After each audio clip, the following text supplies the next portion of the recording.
We're loud and clear, apparently.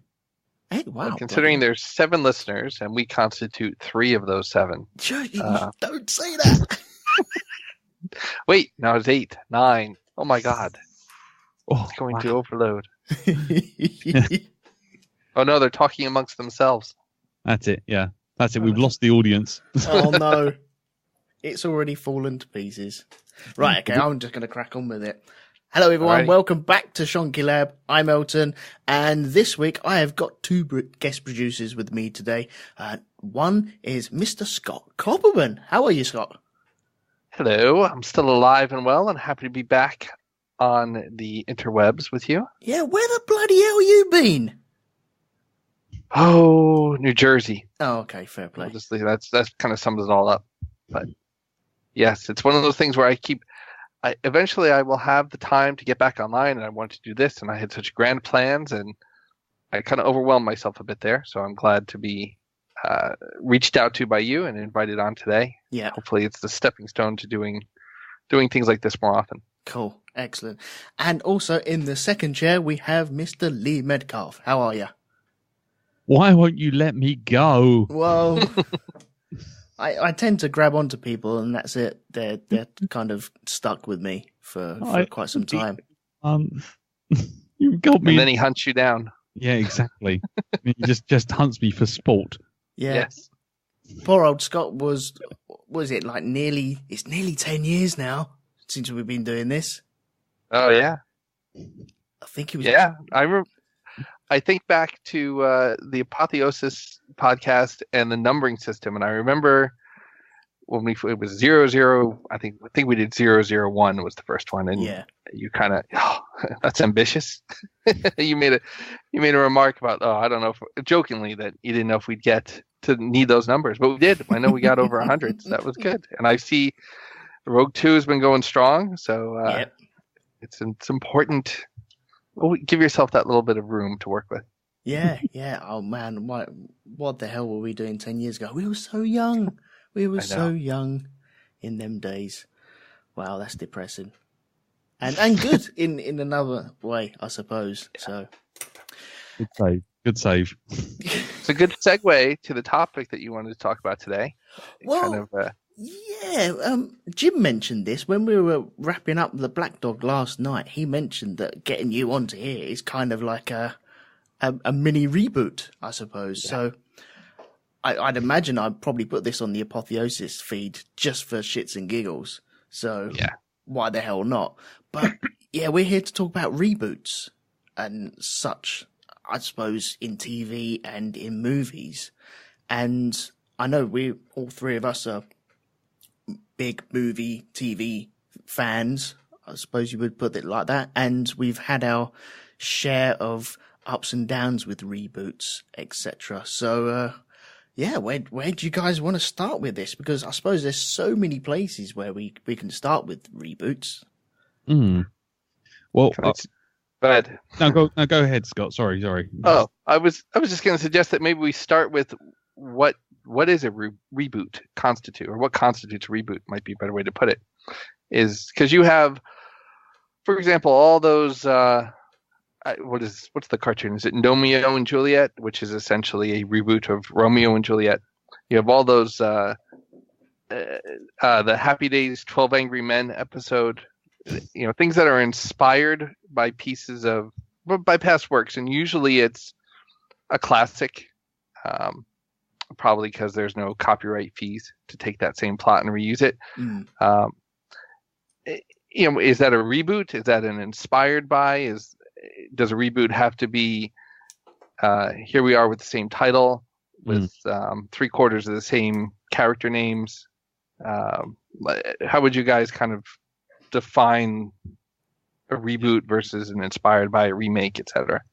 Yeah, I was going to say that to me sounds more like a homage, or a homage, if you want to say.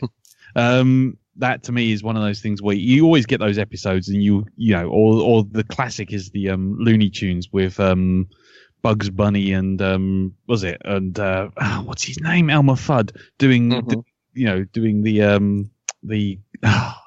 my brain has completely gone. The opera. So does that mean? Yeah. They're adapting the opera? Does that mean it's a reboot of the opera? That all that sort of stuff to me seems like those sort of special episodes that a show has just to kind of, adapt it or interpret it as just sort of like for a little giggle. Whereas to me, something when someone says a reboot, my thought immediately goes towards taking something we've already established and basically resetting it back to zero. So the audience has a predetermined idea of what the thing is in their mind, and then going, okay, right, that's what we had before. Let's start again, but where we're starting from. So you've already done the groundwork with, I don't know, characters or situation. Star Trek is the one that people go back to, so that reboot of with Chris Pine, which is a reboot and isn't a reboot because it's technically within continuity and whatnot. But the idea is who Captain Kirk is, who Spock is, what the Enterprise is. You don't need that stuff explained to you, but you're starting from the beginning again. Another perfect example with reboots for me is always the Batman franchise. I mean, every single one starts off with him discovering how he becomes Batman and his parents getting shot in an alley for like 20 bloody films or however many there's been so far. So that's the dictionary definition of a reboot for me. I don't know about Elton or yourself. Sorry. Well, I suppose a reboot for me would be using a property and using the same characters and really just resetting it, as you said, back to zero and starting again from fresh. I think the Profanabard in the chat room, which I'll mention in a minute, he said an adaptation or interpretation would be more like like The Simpsons taking on a homage to something else. That's more of an adaptation, as to they're taking a script and using that, but in their own little world themselves. They're not actually starting that world from that script. And yeah, I suppose you need familiar characters to reboot. So you start again, but you're familiar where their journey will take them or possibly take them. And then it can be exciting that they don't take him in that journey. So that is a reboot for myself. What about you, Scott? Well, I would agree with the idea of drawing on and referencing classics is not necessarily a reboot. And I remember being like a snot-nosed teen in school and arguing with my English teachers.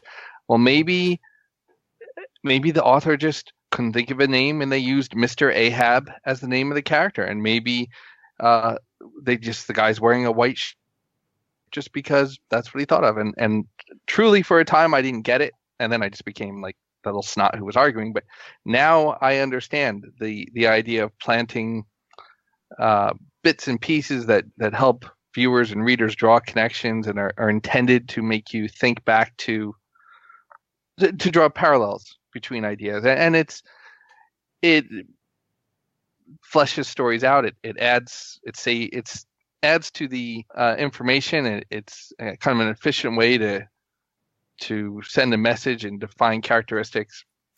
So yeah, like the things that reference classic works and all that, for the most part, aren't reboots.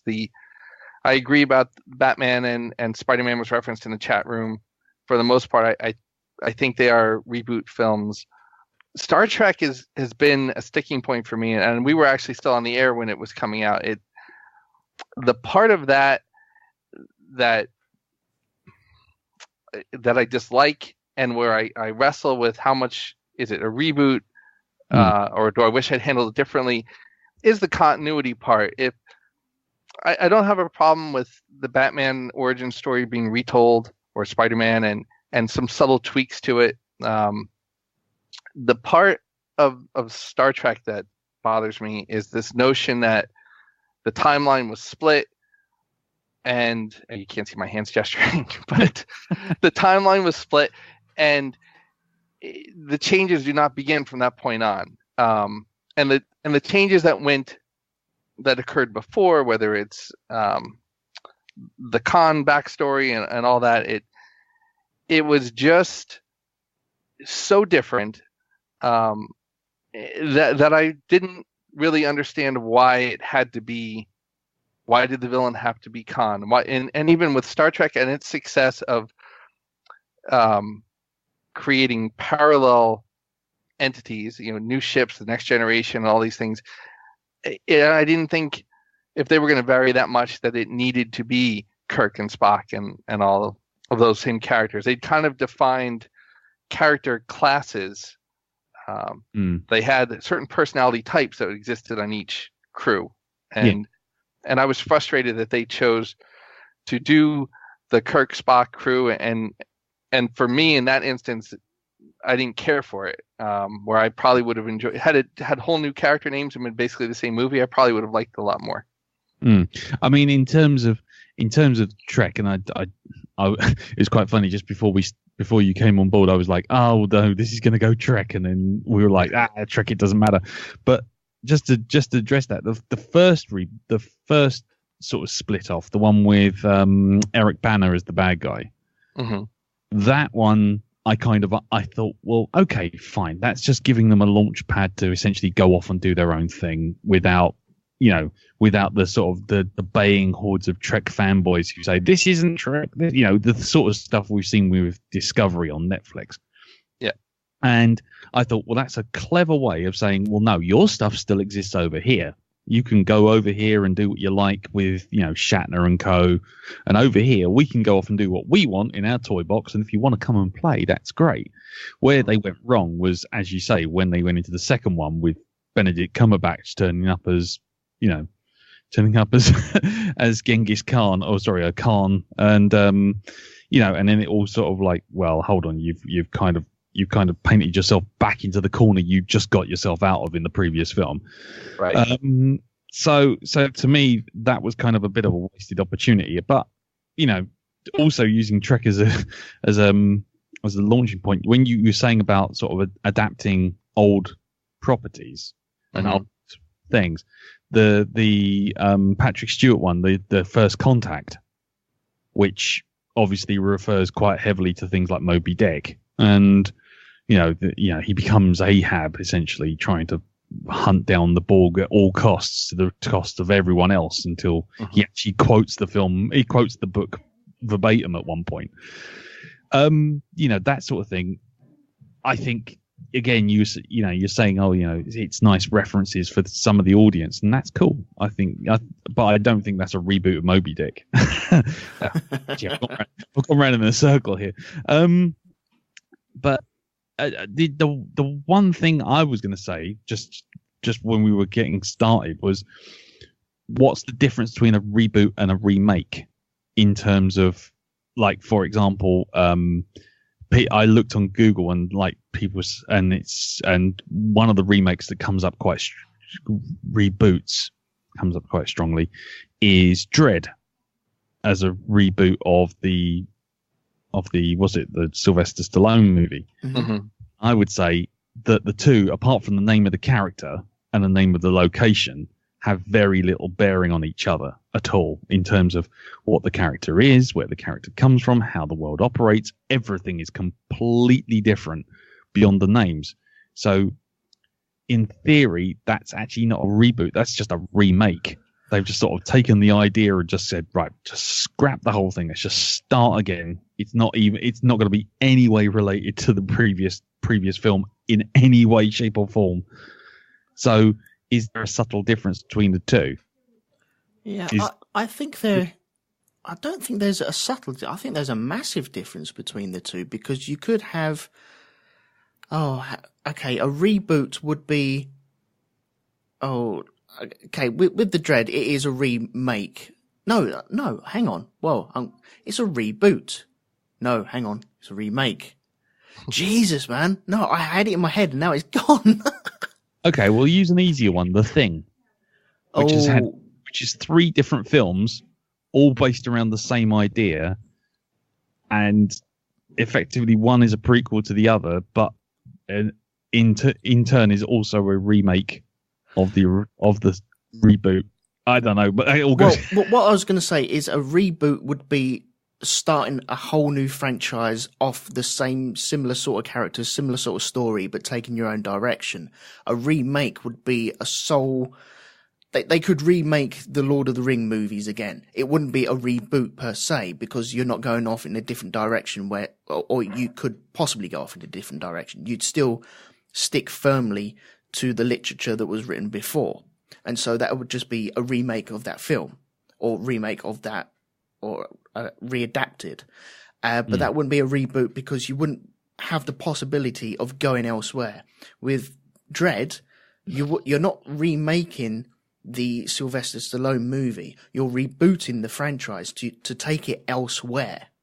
I think that's the journey that you're going to go on is totally different. If they did Back to the Future, it would just be possibly a remake, because you've got the structure there. You know where you start and where you end, and you're just going to follow that similar sort of path. And so it's just your adaptation, your remake of that. You're not going to go anywhere else. I think it depends if they use Marty and Doc Brown, or they use Marty's niece, like the Karate Kid movies, the Karate Kid sequels, where they were essentially reboot. Each one was a retelling of essentially the same story, or at least the first and the last. But I mean, I hear what you're saying. Pete's Dragon was one of my favorite movies growing up, and the imagining that happened this past year, it was a completely different story. And I understand they use the same name for the dragon, and they kind of had the same premise of an orphan boy and a dragon, but it really didn't have to be a Pete's Dragon affiliated film. Like it could have gone a whole different route. They really were, for lack of a better word, exploiting the other film to have a starting point from a marketing point of view. And the Godzilla film, the more recent ones tend to be that way. Yeah. I think where you get into that gray area is Spider-Man Homecoming, which reset everything time-wise, backed it up quite a bit, did choose to use some villains we haven't seen before in the movies, did not start with the origin story, and left out some pretty important parts too.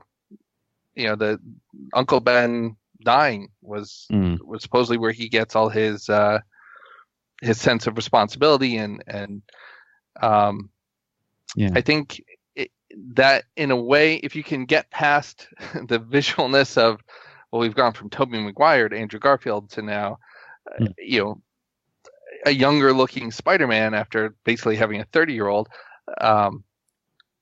you can kind of almost see it as a continuation of the story. I mean, in terms of Spider-Man, I think part of that whole, you know, let's not show Uncle Ben biting the dust for a fifth time. I think that's really more to do with.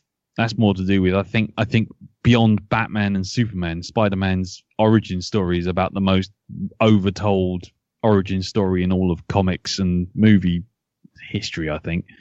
Yeah. I mean, I don't think you can find. I think there's actual tribes in the Amazon jungle that haven't even seen TV that know how Uncle Ben died and how Spider-Man stopped him.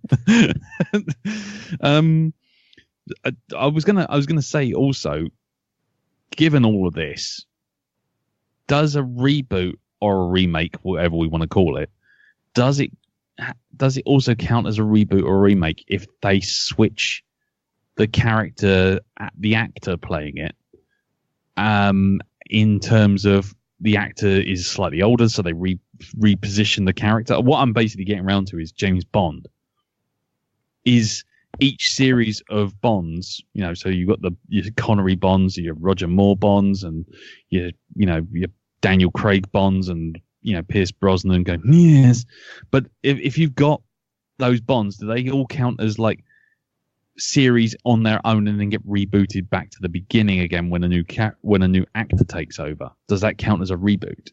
Oh, I don't know. Sometimes they have to stipulate that, though, don't they? Didn't they do that with Daniel Craig when he first started? They they kind of went back to the beginning, didn't they? Because you had all the Jason Bourne stuff, which kind of woke them up and shook them up, and you realised that, hang on, no, James Bond has got a little bit wet and needs to be brought up into the mainstream again.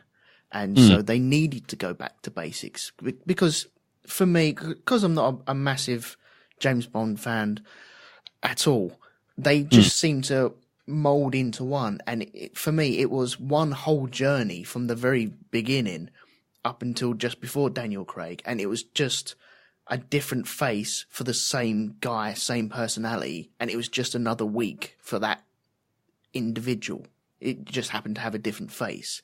But with the Daniel Craig coming along, it was, nope, we are going to start all over again. This is where it gets a bit more grittier, a bit more real, less gadgetry, and away we go. Hopefully this will stand the test of time for the next 10, 15 years. But it was also a movie that had been done before, right? Wasn't... Yeah, it was, yeah. They were literally rebooting... They were retelling one of the chapters. To me, that's what James Bond is kind of chapters in a long narrative. And it doesn't bother me that they changed the character. But if they were to sit there and redo Octopussy or Thunderball or something, then that's a reboot to me. Right. So Never Say Never Again, for example, which is essentially Thunderball and that other one that they were going to do, which was Warhead 2000 or whatever it was, never happened. Those would be the reboot. Yes. Yeah. Okay, that's cool. But Superman Returns was not to me. To me, that was a continuation. I personally liked the idea they were trying to make it Christopher Reeve still. Stick as close to that version of Superman as possible. Yeah. But then the Man of Steel, obviously, that's a reimagining of the character. Right. Yeah, because with was it Superman Returns? That was effectively a sequel to. That was effectively a very long sequel to Superman 2, wasn't it? That once he seen Zod, he disappeared off to see Krypton and then come back, and he'd been gone for 20 years or whatever it was. Or 5 years or something like that. I can't remember now. It's been it tried to stay very faithful to that style, right down to the campiness of the villain and just everything about it had a feel. It could have been right out of the 80s, early 80s. Yeah. Kevin Spacey was channeling his inner Gene Hackman at that point. And he was still after land grab. His whole plan was still just real estate, wasn't it? Yeah. I didn't know that. I steered well clear of that movie because that just didn't appeal to me whatsoever. So I suppose, did you get any backstory in that one? Was it a kind of origin again? Because that seems to be a crux of people with the reboots. It begins the origins. That was probably still early on before spoilers were prevalent all over it. The start of the movie, if you go into it, it feels like you're going to see the origin story again. And it's kind of like a switch on you all of a sudden that, we're not, in Kansas and he's a baby. It's just, we're 20 years after last film or less because he's hardly aged and neither is Lois. Yeah. However, out of nowhere, a baby has arrived. Yeah. And she's dating Cyclops from the X-Men. What the hell? Crossover, man. Anyway. Was the X-Men a good place for the superhero franchise to reboot itself anyway? Because they had all the black leathers, etc., and it was kind of a kick up the arse to the superhero genre, wasn't it? Well, black leather was more of a Bryan Singer thing than anything but it else. Works though, didn't it? Yeah. I mean, without it, arguably, you wouldn't get the movies you got today. That's for sure. It made the X-Men doable, and everyone was like, "No, it's going to cost too much. It'll never be made. Too many characters, that sort of stuff." So, like you could argue that without that, you wouldn't have had your Spider-Mans and all the other stuff that's followed it. So, yeah, it did reboot the superhero franchise, but if you're talking about a full reboot, something that shook everything up, I mean, the Marvel Universe has got to be the thing. The instant that, Nick Fury turns up at the post credits and goes, "I'd like to talk to you about the Avengers Initiative," you could literally hear Warner Brothers going, shit, fuck, shit, fuck, papers, call, who do we call, what's going on? And they've been trying to catch up ever since, but every film ever since then, including that appalling Fantastic Four movie, which one? There was 4 of them. Yeah, there was loads, weren't there? Yeah, there was two with Jessica Alba. Is it Jessica Alba? Mm-hmm. There's the one which only just came out, and then there's which was bloody awful, and then there's the Roger Corman one as well. See, that seems to be a franchise which people don't realise that should never be rebooted at all. It just doesn't work. I think the problem is comic book properties are rebooted so much in the comic books as well. So they're so fluid in the source material that you can be loyal to that, and inevitably you're going to reboot. Spider-Man's going to get married, then it's going to be erased, and you're going to have Spider-Gwen, and you're going to have Hulk, and you're going to have General Ross becomes the Hulk. All these things happen. Those used to be my favorite comic book stories, the Elseworlds and the What If stories. Yeah. But that was when it was the exception. And now, almost every year, I couldn't afford to follow comics the way I did as a kid because there's so many tie-ins and variations of things. The Ultimates, all the different versions of comics. Yeah, the instant if they put Infinity on anything in Marvel, or put Final Crisis on anything in DC, you're like, yep, that's my entire pay packet for the next 20 years disappearing out the door. See, would that be a reboot in the comics? Because I've read comics before, and I've quite enjoyed where they change. It's more of a different story, and then you get different art as well. So I don't see that as a reboot per se. I see that as I used to love the old Dark Horse Alien comics, and it was just a case of, right, you get to the end of that story, you've been told the story, and then you move on to the next artist, and if you like the artist, you stick along with it, and if you like the story, you stick along with it. If not, then you wait until the new one kicks in again, and it's just the same magazine, same layout. You still have the questions and answers and all the coupons and all the adverts in the middle of it, but essentially it's the same thing. You're just waiting for a good story to come along. I didn't see that as a reboot. That is what comics do. Yeah. Go on, Scott. Oh, but the superhero comics, they have rebooted. Like DC has the New 52, which kind of reinvented a lot of their characters, and even going back, I can remember buying Man of Steel #1, which was so exciting because I think it was John Byrne Superman was too powerful in the 80s, so they kind of created a more mortal Superman version, and it was he didn't have the class 1000 strength. He was vulnerable to more than kryptonite and magic, and there are times where they reinvent the characters more than just like the X-Men wearing leather in the 80s, and then this uniform and that uniform, and the inevitable death of a character, and then someone decides, oh, you know what, they're not dead after all, we're bringing them back. Yeah, sales have dropped. Bring them back. Yes. But I think more like where Fantastic Four in the comics has changed its lineup of, She-Hulk was in there for a while things stayed on Battleworld, and all these different things have happened. There's also rebooting of it where they slightly change the origin story, or and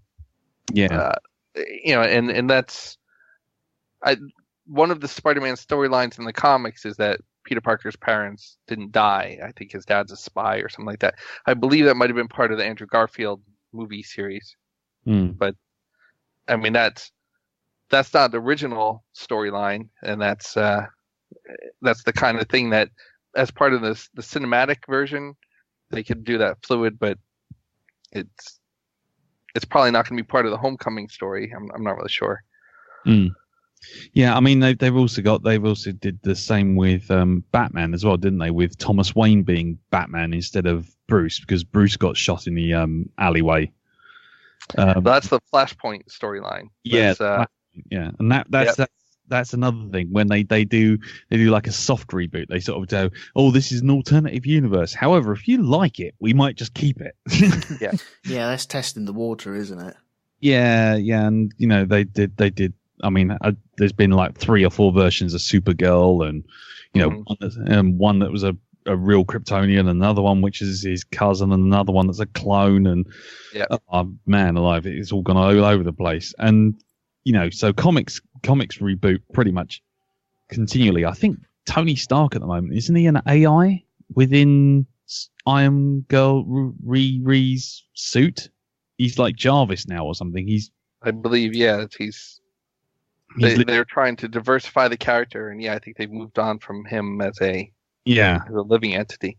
Yeah, exactly. So he's sort of uploaded his brain into the Iron Man sort of network, and then he's just like a really sarcastic suit costume. So he's become the Jarvis. Yeah, he's become Jarvis, and basically, the girl who's now Iron Man is. Yeah, I can't remember her name because I haven't read the comics recently, but he'll be back. Oh. I mean, within 10 years, it'll be back to him being the Iron Man. Whether it's Iron Man classics, there'll be a series of stories with him as Iron.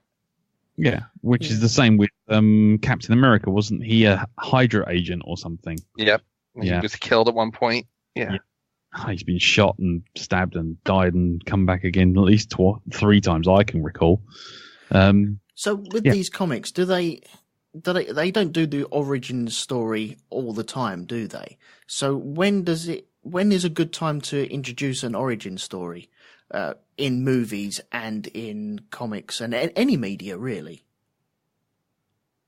Well, it's often good just to introduce something at the beginning and just leave it at that. I mean, I know, but when you bring it up again, like to retell it, or Yeah, but because we've had the Batman reboot many times already. We've had the origin story.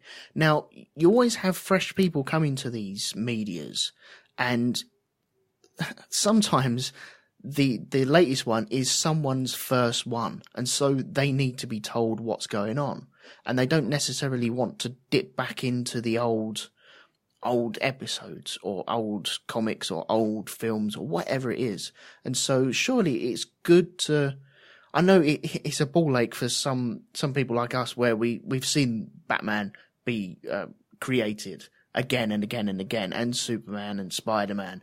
But it's good for someone else to come along new and fresh to it to actually find out how that works, and to give someone else the opportunity to tell that story in their own way. Yeah, I mean, I guess it all comes down to distance of time, isn't it? I mean, at the end of the day, if you're telling essentially the Batman origin story with the Christopher Nolan Batman Begins, with the Tim Burton Batman, then you have it in flashbacks in Batman Returns, and then you have it in flashbacks again in Batman Forever, and then you have it flashbacks again in Batman and Robin, and then you have it in a slow motion opening to Batman versus Superman. I think at some point you've got to say, okay, there's only like a week, there's only been like sort of like 3 years between the last time we told it and this time we told it.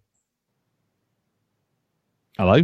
Yeah, go on. Yeah, I'm just thinking about it. That's all. Yeah, and I'm just thinking that, if your distance is 10 years, 20 years, okay, fine, yeah, retell it. Sometimes you just don't need to retell it. Like the Spider-Man Homecoming, it's just like, he's Spider-Man. Here he is. Yeah. I mean, and the Gotham TV series, yeah, but that's just crazy bonkers doodah land, Jack. Sorry, Jack Woodgate on the chat said, don't forget the TV Gotham series. That's just... Now, the Spider-Man movie, getting back to that, it's like, that would be an instance where the origin story is probably slightly different, because our Aunt May is is younger, and there just seems like if they get around to referencing that origin, there may be a difference in it that's noteworthy. But I'm glad that they didn't invest the time in it, because I felt like the movie was already pretty full, and I personally am not a fan of the movies getting to the 2.5 hour mark. It's hard to commit to those. I'd rather the more streamlined storytelling. And there's a lot of, like we talked about Star Trek before, they had the prequel comic books that kind of explained, which you really did feel like you were missing a little bit if you didn't know the story of Eric Bana's character and why he was so motivated. But again, that's not the Superman origin, which is so well known. Yeah, like Green Lantern, the lesser known character, probably needs to do some sort of origin, but it probably could be more in the form of a flashback or a bit. Even the Flash, I think. Yeah, I mean, in the case of like the Flash and Wonder Woman and Green Lantern, for those sort of characters, I mean, they aren't kind of. This is what I'm kind of saying. They aren't kind of constantly on our screens. So if someone was to redo the origin story for Green Lantern, I mean, it's been nearly a decade now since they came out. Yeah, and it's got to be close on. And so if someone was to come back and do that again, I don't think anyone's going to have a problem with it, because literally, apart from comic book sort of, aficionados, no one's going to see that and go, oh yeah, of course it's Green Lantern. We know where he's come from. It's more the case that like I say, in the case of like the more well-known and sort of oft-repeated characters, like your Spider-Mans, your Batmans, your Supermans, where it's literally there is at best there's 5 years gap between the previous one and the latest one. That to me doesn't feel like a long enough time for people to forget it or not go look for it. Yeah. That to me, that's where I kind of go, really, again, because you're literally talking about, someone who's 5 when the first Batman came out is now 10 when the second one came out. If they liked Batman in the first place, they're going to go back and watch it. Right. Yeah, Batman is Batman, isn't it? Batman is Batman. They're not, and for all of their desire to reboot it over and over again, Batman is a perfect example, because they just keep going back to the Dark Knight Returns over again in terms of trying to do something stylistic with it. So really, what are you getting out of a new reboot? What are you getting out of? I mean, apart from sort of just saying, forget all this stuff, let's just tell a new story and not baggage ourselves down. But you're not getting anything new out of actually retelling the origin again, I think. Yeah, I agree. I think comic books, superhero stories lend themselves more to a serial approach than going back and starting from the beginning over and over. And sometimes you have films that are dated. Like I was just talking to actually my dad over the weekend about because the Jurassic Park new movie trailer had come out, and we were talking about other Michael Crichton books, and Andromeda Strain is a movie that probably hasn't aged well.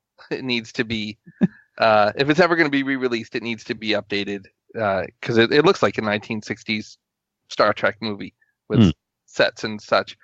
Now if you're going to do that though, does it need to be Andromeda Strain? Could it just be could it be Outbreak 2.0 or 28 Days Later? And then also thinking about like the Total Recall movies. That was one where, or maybe the special effects were updated a little bit, but would you rather have had a next chapter or like a sequel, a true sequel, rather than a retelling and a freshening of the story? Yeah. I guess. I mean, just to speak to the Total Recall part. I mean, the first one, the Schwarzenegger one, Verhoeven one, that ends on such an ambiguous note that almost to do a sequel would be to destroy the ambiguity of the ending, where you're still, even up to the very last second, not sure whether or not Quaid's personality is really his personality and he's really doing these things, or it's all just an imagination thing that's playing out. It's a Total Recall machine thing that's gone wrong, and the hints that are dropped throughout the film, which is once you get to the end of this thing, if you don't come out willingly, it's just going to fade to white, and you're going to just be a vegetable. And that's exactly what it does at the very end and snaps to the credits. And you're sort of sitting there going, yay, he's done it. And then you kind of come away going, actually, hang on. Because even right at the beginning when he sits in the chair, the words are, oh, great, this one, Blue Skies Over Mars. Great simulation. And so you're left with that ambiguity. To make a sequel to that would be just to sit there and go, oh, okay, you've answered the question now. So rebooting it was probably the only thing you could do. Another one that always is my old standby, which is, I know I'm gonna hear the groans from 1,000 miles away. No, go for it. But in the terms of like the video game Mass Effect, you get 3 games, and it has a very, very clear ending that just goes, right, fine, whatever you choose, however it plays out, this is it. You can't go beyond this bit without ruining what's left of the story or the world or the universe. So they literally said, okay, what we'll do is we'll just start again, but we'll start again in a completely different galaxy. And, well, we don't have to trouble ourselves with any of the stuff that's gone before. And so that's the only reason I see for having those kind of reboots, is because you can't really physically do a sequel, but they want to do more. You literally have to just lift up everything that you need and just get the fuck out. So in, like I say, in terms of Mass Effect, you take the technology and you take the idea and the tenets of certain characters and the idea of how the universe works, but you've literally got to just go away completely. So you've got no connection beyond, oh, this is how we started, but this is not anything to do with the previous one. Go away, sort of thing. But surely that opens up scope for anyone else wanting to dip their toe into that franchise, because then they've got the building blocks and they have all the elements there, and they have a kind of Bible to adhere to, and then they can go and manipulate their own story to that Bible, can't they? Yeah, well, exactly. But in terms of that particular franchise, the story hits a narrative dead end. There's such a global change to the entire Milky Way by the end of it, whichever way it goes. You just can't see it continuing on in any satisfying way. That's the end of the story. This is it. Bush down. And it's like, so how do you continue it on? Do you set prequels? Well, prequels clearly have a bit of a stigma to them. Well, they have a finite life, don't they? Well, again, it's that whole thing of the end point, so all the tension kind of goes away. Yeah. So you have a kind of soft reboot where you say, well, while all this stuff that was in this series over here was going on, over there, 600 years away, is another, kind of like Tron. Exactly, is another story running in parallel. And so that's exactly what they did. They literally lock, stock, and barrel lifted up the whole thing and just took it somewhere so far away that it's the new Star Trek thing again. They literally said, look, your story is going on over here, but in no way can it affect the story that's now going on over here, because it's just physically not possible. So it's a reboot, but it's also a continuation, which is kind of a cheeky way of getting around it. But would you rather it be maybe I'm trying to think of another example of something tied in the same, it's part of the same universe, but it's not the same story. Yeah. I mean, it depends, doesn't it? I mean, in that particular instance, I don't think you could go any further. Again, like Total Recall one, you couldn't go any further. You hit a definitive point that to go any further is to essentially ruin the story that's preceded it. But in using something like Star Wars Rebels and the Clone Wars and all the other ones, to take a whole new set of characters in the same universe and just go, off you go, and let's have another play with it over here. Or Rogue One, set it sort of tangentially to the main story. That's fine, but I don't know. Rogue One butted right up against the first Star Wars, and that was That was the wall it hit that what you're saying, like with Rebels, hasn't had to do yet. Yeah. So they left themselves a little more cushion on either side. Well, yeah, exactly. Yeah. I mean, in terms of I suppose the Rogue One example is the perfect sort of example of why you can't go any further. You can't reboot Rogue One. You can't redo it again. You can't, because it's always got to end at a certain point. It's always got to start at a certain point, and it's got to feed into another story. So you can't really do anything with that. Sorry. Oh, I was going to say, that was something on Apotheosis, I used to always, when this would come up, I would say that all night. I felt like at some point someone was going to reboot Star Wars. Here we go. Because the special effects, as advanced as the special effects were then, they pale by comparison now. And it's amazing what they can do with Rogue One and the prequels to make it look older and yet be newer. But my feeling was it was inevitable someone was going to go and retell the story, not in the way that this new trilogy has done, and just kind of borrowed too much from past plot lines, I think. But because I think that's more of an homage, and that's more of trying to draw connections and get you thinking this is the next of a line of special, make you guess who the character is and their lineage and what are they going to follow a parallel path or not. But I felt like that was, in 2099, whoever the hot J.J. Abrams type director is then is going to sit there and say they've been hired by Disney Takahama Corporation to reboot this property using the hot teen star and all this and that to me is, I'm glad I won't be around for it. And I would imagine, Elton, that for you feel like you have been around for it with Force Awakens and such. Oh, yeah. Well, yeah, I remember having that conversation with you, and I was adamant that nobody could do that. You can't touch that.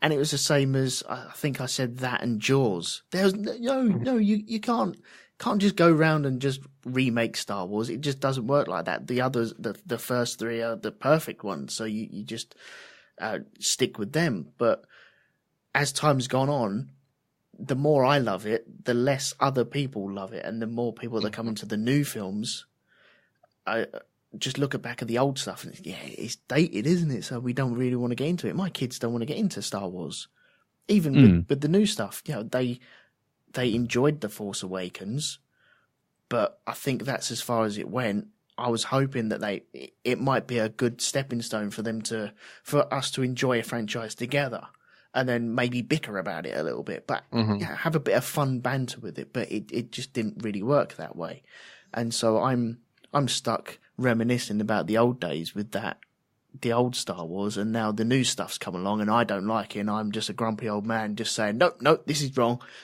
you've got it all wrong, and you've just been conned, and you're all idiots for being conned.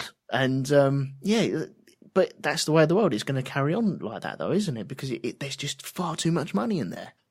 Well, I mean, it's the problem with using Star Wars or Jaws as a perfect example. I mean, I don't want to sound like one of those kind of Luddites who doesn't want to listen to or see which way the wind's blowing, but those films are cultural leaping points for everything else that follows it, if you know what I mean. Yeah. Every shark film ever since has been, oh, that's Jaws, but blah, blah, blah. Or Die Hard is a similar one. Die Hard does something and it goes, and now everything is, shorthand of Die Hard on a plane, Die Hard in a Butlins holiday camp, right.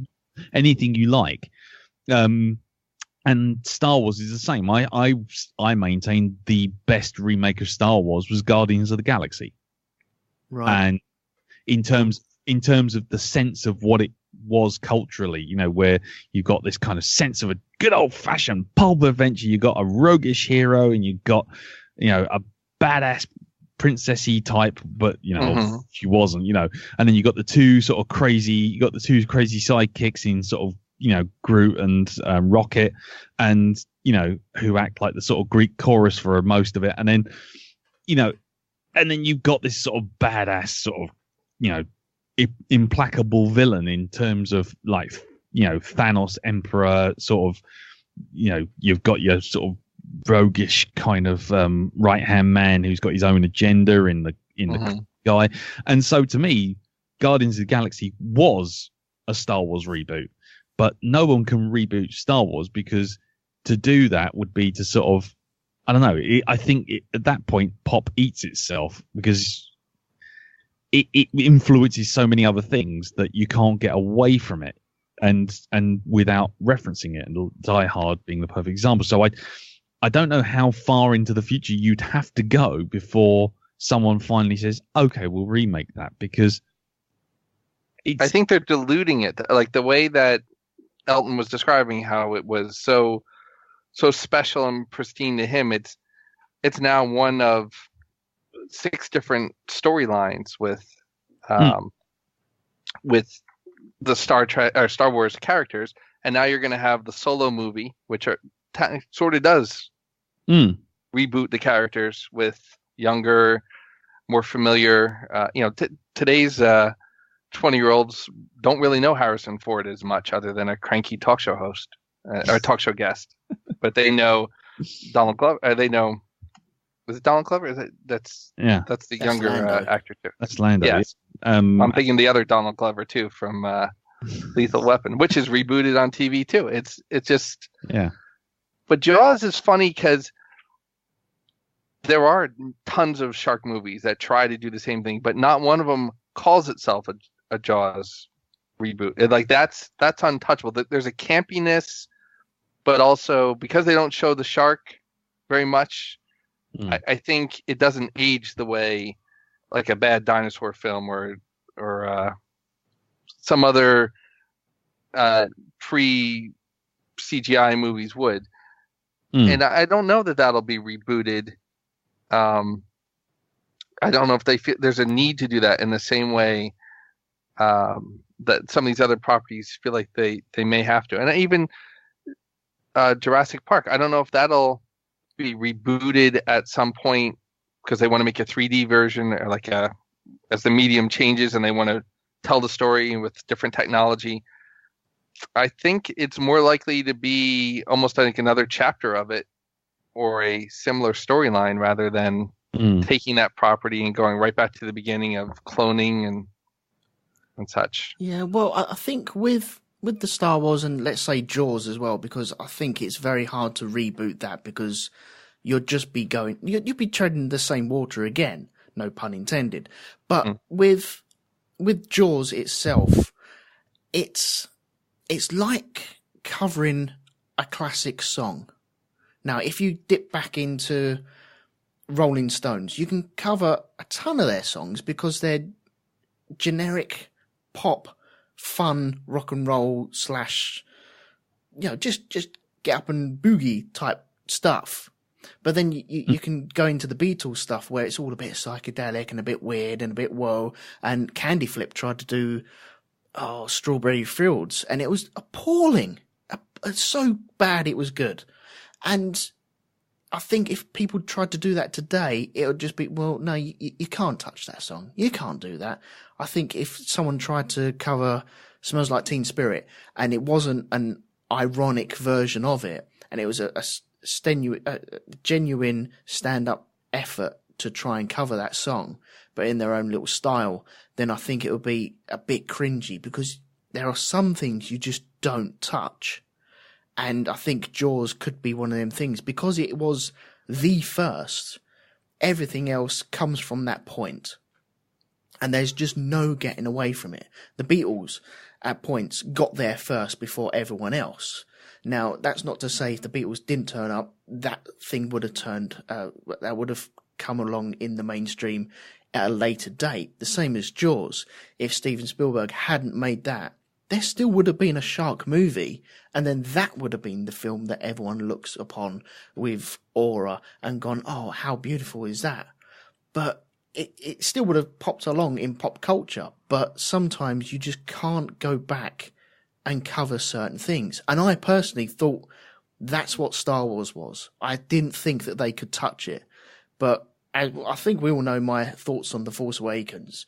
And they did that, and I think it's the way that they market it as, oh, this is the new Star Wars. You know, this is going to be good. We've got a whole new story in front of you.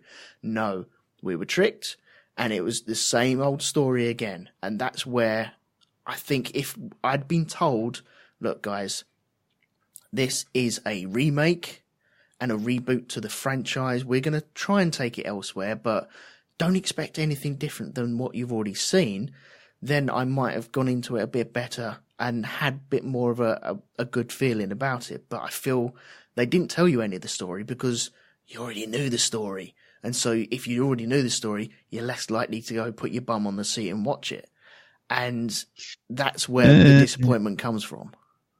I mean, we could have a whole discussion about The Last Jedi, which is a different kettle of fish, I think. But in terms of The Force Awakens, I don't think of that as a reboot. At the end of the day, that was taking the premise of the first film and just sort of essentially retooling it, but continuing it on. I mean, you still had to know who Han Solo was. You still had to know who Princess Leia was. You need to know that Chewbacca was, and C-3PO and R2-D2. You needed to know these characters for the story to work. So they weren't rebooting it. It's the same. Not having a go at you per se, but this it's just New Hope. Well, bits of it are still New Hope, but then again, by that measure, Return of the Jedi was New Hope. No, I get that. I understand that from Return of the Jedi, but so was Revenge of the Sith to a lesser degree, because the end of Return of the Jedi was the end of Revenge of the Sith, or the beginning of Revenge of the Sith, and so. To me, I don't see that as a reboot per se. I just see that as, look, here's the characters you like, old fans. Here's the story and situation we're trying to sell, which is the setup of the Resistance. But also, here's plot devices from the thing that you liked for a whole new audience, which are not 40 years old. Mm. So, to me, it was a reboot, but not. It was a cheat. It was a lazy borrowing to me. Like, too many where they could have gone different, they didn't, and it could have still followed the same path without being so blatantly, oh, we have a big, large planet type weapon. Okay, here's a larger planet type weapon. Also round, also run by these people. Yeah. Let me ask you, we'll kind of get to off of Star Wars for a sec. Psycho is a movie that's been remade. That it's a classic of sorts. It's a well-known story. Yeah. You would think there's very little financial benefit to remaking that movie because you're not going to draw in people who don't know the story, and it tends to even be more suspense than gore in some cases. But it's been remade. You have the Ocean's 11. That to me is something that's it's kind of a freshening up retelling. One of those cases where did it have to be called Ocean's 11? Could it have just been another ensemble, theft movie? And then other properties that are kind of first, but then possibly get remade. You had the Ghostbusters get remade as a retelling and reboot rather than a second chapter or extension of the original story. So, I mean, there's 3 different types of properties that seem to fall into a category that you don't need to remake them, but they've all been. Yeah, I mean, sorry if I'm just jumping in, Elton, but no, go for it, man. Go for it. But I mean, in terms of things like Ghostbusters and what was the other ones you mentioned? There's Psycho. Psycho was an odd one because it was literally a shot-for-shot remake, wasn't it? Gus Van Sant's one. That's the Vince Vaughn one. I saw the remake before the original. And I saw it in the cinema. I mean, that was a very odd one because that wasn't a reboot. That was literally almost frame for frame. Mm-hmm. And that to me is kind of that's an weird offshoot of some reboot. Personal project. You're doing it for yourself, not for and didn't Gus Van Sant, was it Gus Van Sant or was it? I'm trying to remember. Or was it? No, it was Gore Verbinski who did The Ring and effectively did the same thing. Literally shot for shot remade it. Those kind of remakes or reboots don't really do anything. They're kind of inert because they're not adding to the property and they're not taking away and they're not doing anything other than literally just having another director going, well, we need to remake this, but I think the film we're remaking of essentially is fine. So why don't we just do this, but freshen up a couple of special effects and, put some color in, but effectively do nothing to it. Another one like that was the remake of Rec called Quarantine. And it was a reboot remake for an American audience, or rather a Western audience, English speaking audience. And that was so close as a remake. They even had the person who played the creature in the loft play the creature in the loft in this version. Oh, really? Yeah. It is literally down to the actual actors were in it. Right. I've heard that they're so close. I've seen Rec, but I've never gone to Quarantine because I've heard that it's just a shot for shot and there's no real need to watch it. So I just stuck with the Spanish version. Yeah, it's identical. Absolutely identical, even down to the effects. I mean, there is zero difference apart from the fact that they're, instead of firefighters who speak Spanish, they are now firefighters who speak English. And instead of being a late night reporter who speaks Spanish, she speaks English. And, like I say, the creature in the loft is literally the same actor. Wow. It's exactly the same.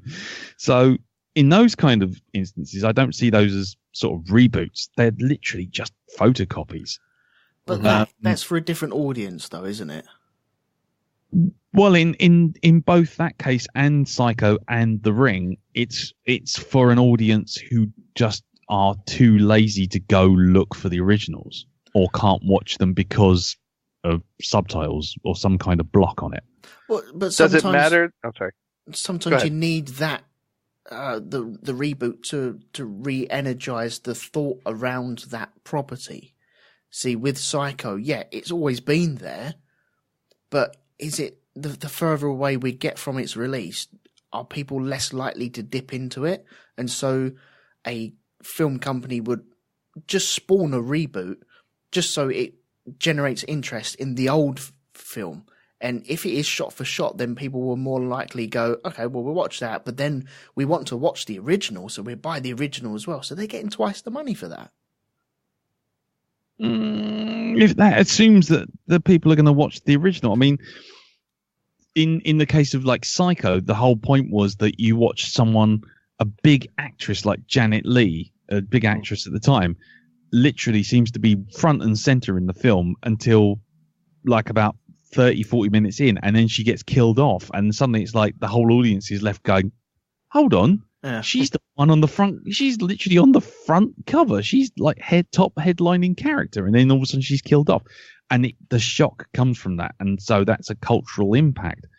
Having Anne Hesh, who at best is kind of middle tier actress in terms of like the grand scheme of things, just turn up and then get bumped off by Vince Vaughn, who is has got so much red ringed eyed makeup around his eyes, he looks like a wrong 'un from the start. I mean, it just doesn't, it misses the point entirely and loses the impact in the doing so. So, if you had, I don't know, let's say Meryl Streep in Psycho, and the person who's playing Norman Bates was, I don't know, Zac Efron.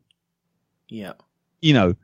Like as Martin Thompson said, Drew Barrymore in Scream, if she's right on the top, front and center in the poster, you're like, brilliant. And then all of a sudden it's like,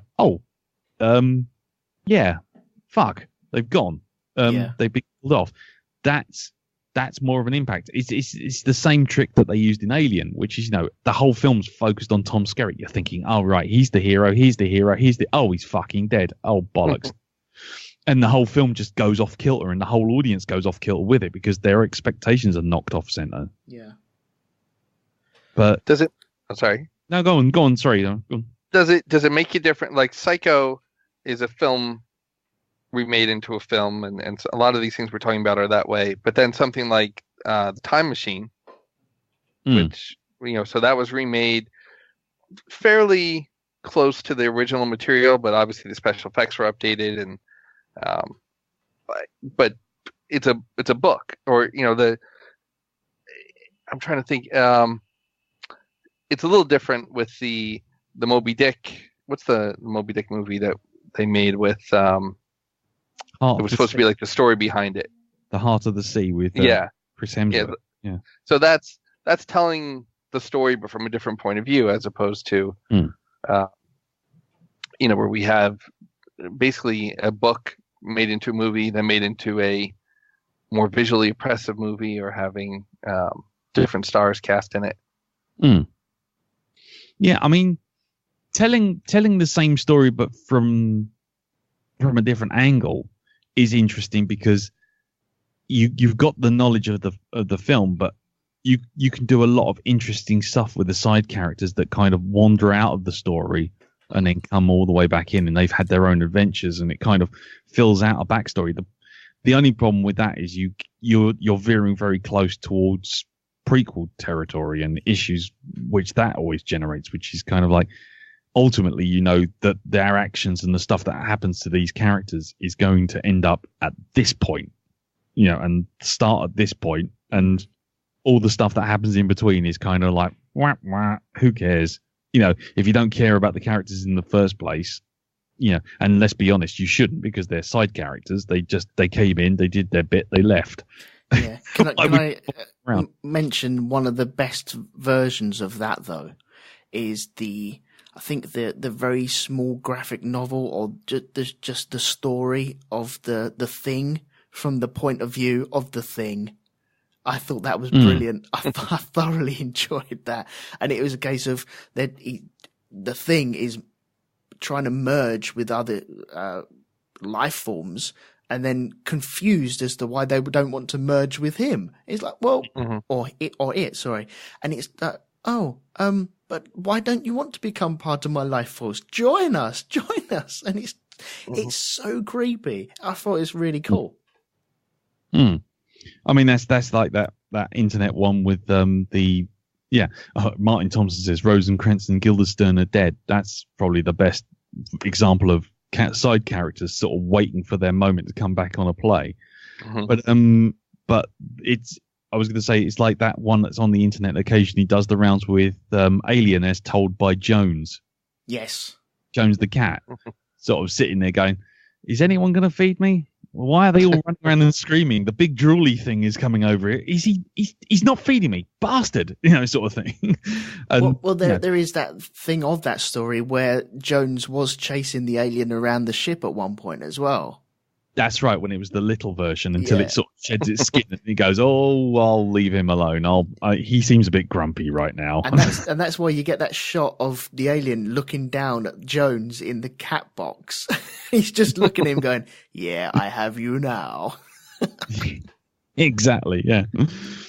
So, you mentioned one of the problems for a sequel, or for a prequel, is that you know what's ultimately going to happen to the characters, so it's limiting. So in a sense, a reboot or a remake should have that. If I'm trying to avoid going with Star Wars, but let's say they reboot Die Hard, and you essentially know the outcome of the story. So there's an element of the suspense is gone. You're watching different special effects. You're watching different things play. We'll go with Ghostbusters because it actually happened. So it was the same idea. You had ghosts that had to be stopped. Team came together. They did all the things they did. How much can a reboot or remake change the outcome?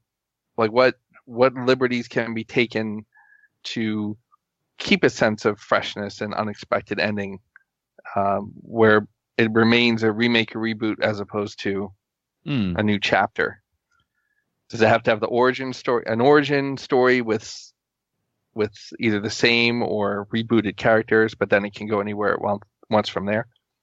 Yeah, I mean, I think that's it, isn't it? If you take the initial premise as the starting point for a whole new story or a whole new set of characters, I mean, my thought immediately as you're saying that, it goes straight to the John Carpenter Thing, because that was previously the Thing from Another World with Desi Arnaz Jr. walking around as a human-sized carrot, and it didn't change shape, but it did terrorize the crew of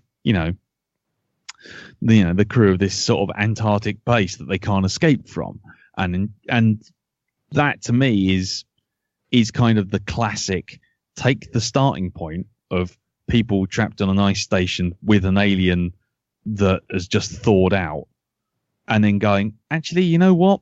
Let's take the central themes of in the first one, which was essentially paranoia, red threats, same as Invasion of the Body Snatchers, which is another one I guess we should bring up. But the idea of taking the subtext of it and keeping that, the paranoia, the fact you can't be sure whether or not the creature's around the corner, but they transpose that paranoia into you can't be sure if the person you're with is the creature.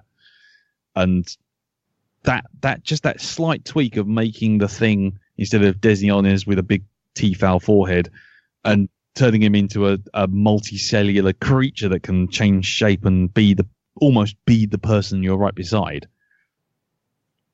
is just enough of a tweak that it feels like the original, but feels very distinct and on its own. And as Andy Plastides brings up in the chat room, Battlestar Galactica is another one.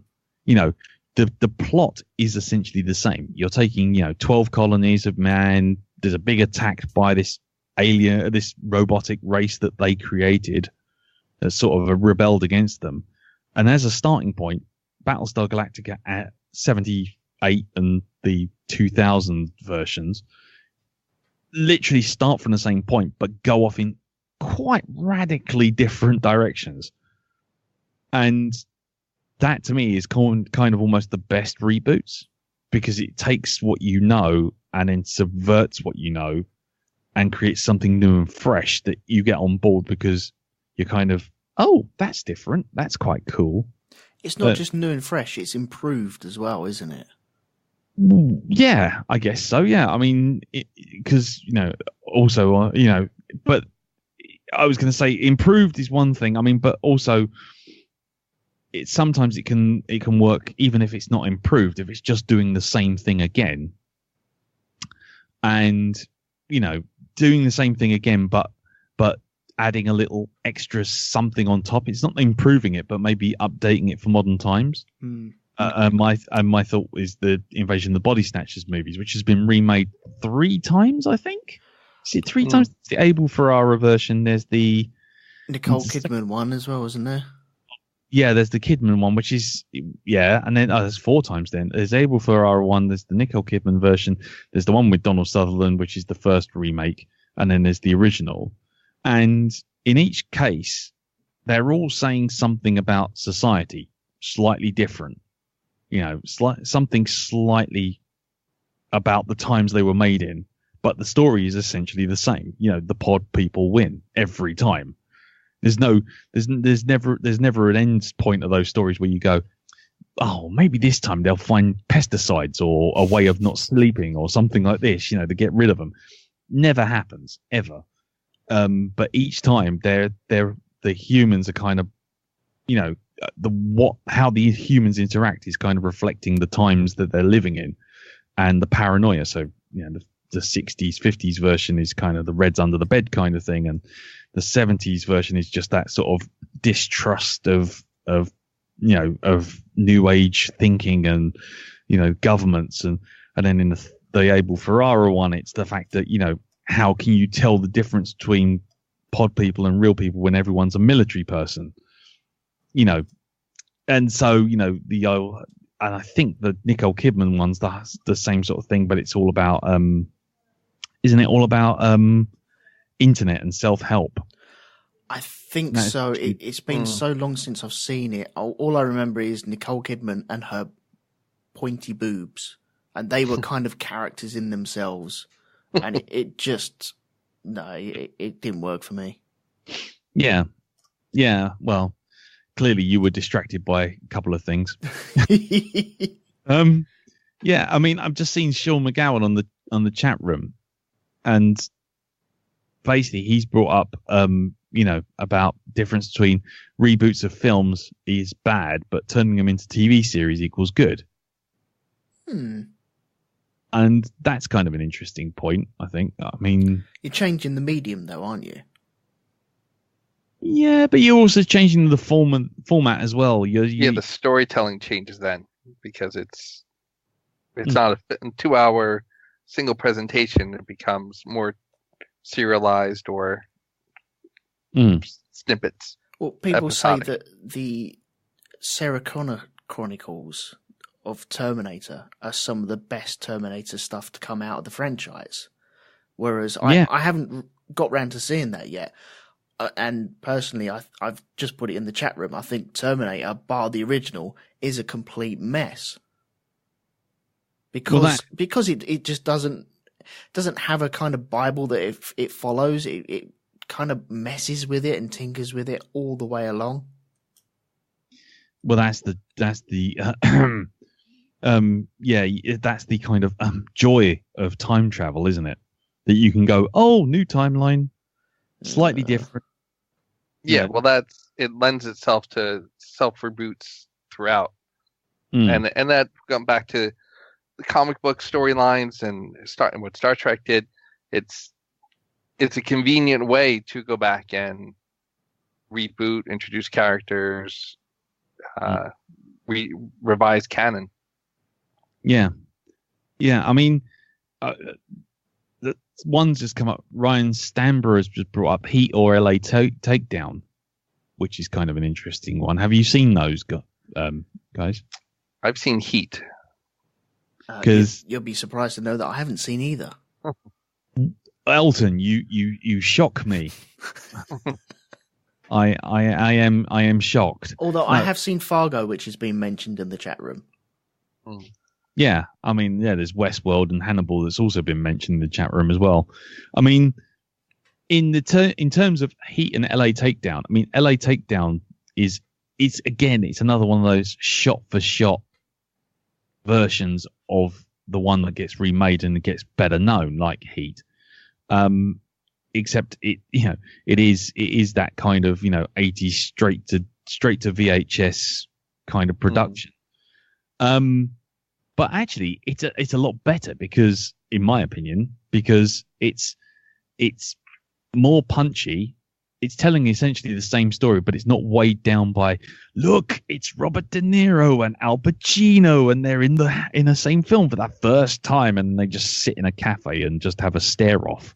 And in the case of that, I mean, that's one where a reboot happened or a remake happened, and everyone went amazing, but actually the cheaper, slightly nastier version, if you know what I mean, in terms of production quality, actually is a better film because it's not weighed down by this kind of big star, big budget, big set piece action. It's actually telling the same story, but with a lot more economy in all senses. Anyway, sorry. I was going to say, it feels like with literature, like good novels and plays and such, they get reperformed, retold, they get borrowed from, and they become themes of multiple movies. And when we have really original, inspiring movies, those seem to be more untouchable. Like, they're not going to remake Who Framed Roger Rabbit. They're not going to. We were talking about Star Wars and Jaws, not likely to be remade until the economics make it a necessity. But those weaker films that really aren't so original, but tend to they're taking the themes from classic literature and some very simplistic stories of personal growth and epiphanies and spurned lovers who that they lend themselves more toward remakes, and I think we welcome them more because they weren't that great of an original to begin with.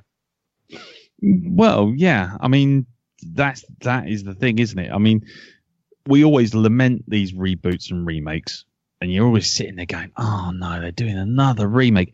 But then you think about it, you think, am I just annoyed because they're remaking a film that I particularly like? But then you look at the old film and go, actually, it weren't all that. It really wasn't. I mean, the one that comes immediately to mind, though the remake wasn't much better, to be honest, was Clash of the Titans. And I remember as a kid loving the shit out of that film. And then we rewatched it for the Black Dog ahead of seeing the remake. And oh my god, it's very campy. Oh yeah, it's like a row of scout huts. It's that campy. I mean, it's wow. It's just, oh my word, it was terrible. Rewatching that for the Black Dog, because that was one of the first ones I fed back to, and that really hurt. Going back and watching it with a critical eye instead of the young 10-year-old that used to love the shit out of that movie. That really hurt. And then I realized, well, hang on, no, I'm moving on a little bit. That's not good. I don't want this to happen. But I remember saying to you back on Apotheosis too, like 80s 10-year-old enjoyed different things than 2000 10-year-old. There's James Bond films and that movies that I introduced my son to thinking he'd love, and the pacing, it's just not MTV generation pacing. It's too slow. It needs to be action to hold them, and that's one reason I guess that some of these films do get remade, because they just don't hold up in that way. Yeah, we're going off of that, okay? Because there was a remake, I think last year, the remake of It, and I have to admit, I thoroughly enjoyed that.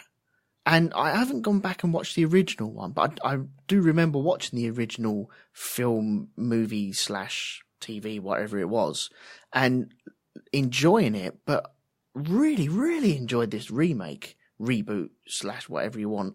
And that's got my son interested in this sort of genre, this kind of clowny horror, weird supernatural type thing. And that, I suppose there's enough space and it warranted a reboot remake for the time that's passed in between the two. So it wasn't just it's always in the zeitgeist that oh my god, they're making another one of this. It was warranted, and I think it worked really, really well. The timing was good for it as well. I mean, in terms of that, I mean, I think that's another one of those ones where a lot of us are sitting there going on about, like, sort of with nostalgia and going, oh yeah, they can't remake It. But again, watch the original It, and it's like, oh god, stop motion animation spider, and oh god, yeah. We haven't got to that bit yet. I mean, that's coming in the next one, isn't it? Really, but the fact of the matter is, you know, that film sort of lives and dies on the performance of Tim Curry. Watch it again, and you kind of go, Tim Curry's in it, great, here he is, and he's hamming it up, and then all of it, you're like, brilliant, and then he goes away again, and you're like, oh, we're back to subpar Stand By Me ripoff again. Here we are again. And everything goes a bit weird, and you know, we get anyway, we won't spoil it in case people haven't seen it. But so for me, remakes of things like Stephen King novels rather, that seems like the perfect sort of thing to reboot, because I hate to go back to Marvel, but essentially they have turned around now and just said, almost say what you see. They've gone, yeah, we got ancient Asgardian gods and, you know, blokes who've broken their hands and now are magicians and can warp time, and here's a bloke with a gauntlet that can change reality. You know what? We drew it. People watched it in the comics. read it in the comics. Let's just put it on the screen. Fuck it. Let's try not making it gritty, blah, blah, blah, blah, and got away with it. And I think a lot more filmmakers now are turning around and going, actually, that's what we should do. Let's not overthink it. Let's take the source material and just slap it on the screen, and people who like the source material will come to it. And I think it is a perfect example of that. The new Tomb Raider, for good or ill, is an example of that as well. And I think that's the start of this video game movies upswing in terms of franchises, because people are now looking at video games and going, oh, look, Tomb Raider. It looks like a normal woman, but instead of some pointy boob sort of polygon love doll, and suddenly she's sort of got an actual plot arc and storyline going on. So actually, I tell you what, let's just make that, and people do, and then people come along and watch it, and it's like, I think the Marvel have managed to sort of take the safeties off in some ways. I know people say that they're quite cookie cutter. But in terms of actually giving filmmakers the sort of rights to say, look, don't overthink it. Don't suddenly put in a whole new subplot because you think it'll explain something. Fans wanted that. That's why they bought these things. That's why you have that franchise. That's why you've paid the money for it. Just make it. And in terms of it is kind of like the vanguard of that now, I think. It's kind of like this new sort of, yeah, we couldn't make Stephen King movies. They were always a bit movie of the week kind of thing. And now it's done, and it's done really well. And now they're remaking Pet Sematary. Oh, are they? Okay. And the miniseries was, or the movie was really quite good. But I think, again, when they put all the plot bits back in and, pare down the book, just pare it down. Don't add shit into it. Just pare it for running time. I think you're going to end up with something that's genuinely, absolutely fucking terrifying. But anyway, sorry. I was going to say, like, we've talked about it being the proper amount of time, like long enough time has passed. But I think a lot of the reboots are brought up because of a generation. The things that we want to share with our kids. So there's a taste for it. Things that people grew up, the Power Rangers movie that came out, because those were the people involved in that grew up watching it. The Smurfs were out a while ago. Stephen King. These are things that were 80s, 90s properties. And 20 years later, the people who enjoyed that are now in the industry. And they're looking to I think, either share what they loved or make it better, or I think it's cyclical in that nature, and I think we're kind of falling into it happens even outside of films. Like, the Cabbage Patch Dolls came back out as the children of the 80s started having their own children, and I think that you can probably anticipate what the next wave of reboots will be when you go and look at what was popular in 1996, 97. Those are going to be the next wave of things that are remade, which I guess Tomb Raider would fall into probably in that clump. Well, the video game films, all those originals. Yeah, I'd love to see a reboot of the Cabbage Patch Dolls. I'd love to see what they do with that. Really? No, not really. No. But it happens. The cartoon versions of things come back out, and you can kind of get a sense there's a testing of the waters on some of these properties. Even the Jurassic Park film, what was 95 was the first film. 93. And then and so now we have one more, which short of the origin story was that was basically Force Awakens. You had here we are, we're at a park. Someone's trying to capitalize on genetic engineering of dinosaurs. They've been too proud. They've engineered something they shouldn't, thought they could control it. They can't. Park goes crazy. It's the only thing that kept it from being a reboot versus a sequel was one character wearing a shirt from the old park, a couple of props left over. And I mean, really, if you had kind of taken out the reference to John Hammond and made it more like they were the ones who had done it in the first place, it would be a reboot. Yeah. Yeah, it would be. So why am I more forgiving about the Jurassic Park or the Jurassic World than I am The Force Awakens? What gives there? Because there's been 3 shitty sequels. Of what one? Sorry. Jurassic Park. Oh, okay. I mean... But I think that's true with a lot, like the Godzilla movies, which I love. All the campy ones, I forgive. The more recent one, I didn't view it as critically as the '98 film, where they call the monster Geno, Godzilla in name only, and that really bugged me because there was no reason for that to be a Godzilla film. There was nothing about it that was the Godzilla character or storyline. It really was Godzilla in name only, but it didn't matter that then the next Final Wars came out and some of the other films. I don't worry so much about continuity with that as an entire series, but that one movie it did irk me that they slapped the name on it. But like with Pete's Dragon, like I said, it slapped the name on it, but really it was a movie that the title meant nothing other than to get me to come in. So just to ask, just because I'm curious, because I haven't seen it myself, but I've heard a lot of, shall we say, interesting things. I mean, how do you feel about Shin Godzilla? Have you seen that? I have not seen that. That's I have seen the monster, and I don't care for the monster. It's like it reminds you of in the comic books when the thing would be super mutated and look. My favorite part of Godzilla is the campy rubber suit. Selena, pro wrestling and rubber suits was Ultraman kind of thing. Yeah. But no, so there's I might be confusing. There's Shin Godzilla.